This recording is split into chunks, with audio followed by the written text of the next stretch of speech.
দেশের সবচেয়ে ক্ষমতাবান কারা?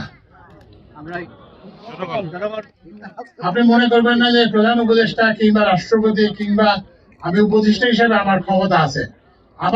আমাদের আমাদের যে কারো থেকে আপনাদের ক্ষমতা অনেক বেশি, এবং সেই ক্ষমতাটাকে জাহির করার দিনটাই হচ্ছে 12ই ফেব্রুয়ারি।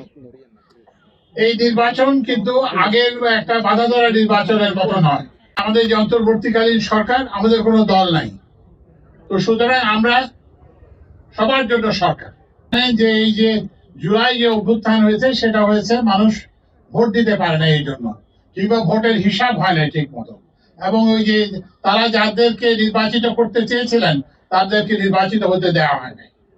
তো এই জন্য এই যে 12ই ফেব্রুয়ারি যে নির্বাচন, সেটা হবে সম্পূর্ণ ভিন্ন।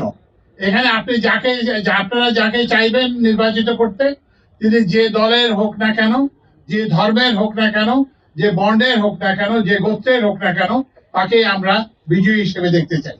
একটা যে নির্বাচন হচ্ছে, এটা কিন্তু আমাদের আগামী 50 বছরের ভাগ্য নির্ধারণ করবে। এটা কিন্তু একটা 5 বছরের নির্বাচনের জন্য না। কারণ এর মধ্যে আমরা একটা জানেন যে এই আরেকটা ভিন্ন জিনিস হচ্ছে যে এই নির্বাচনে একটা গণভোট হচ্ছে।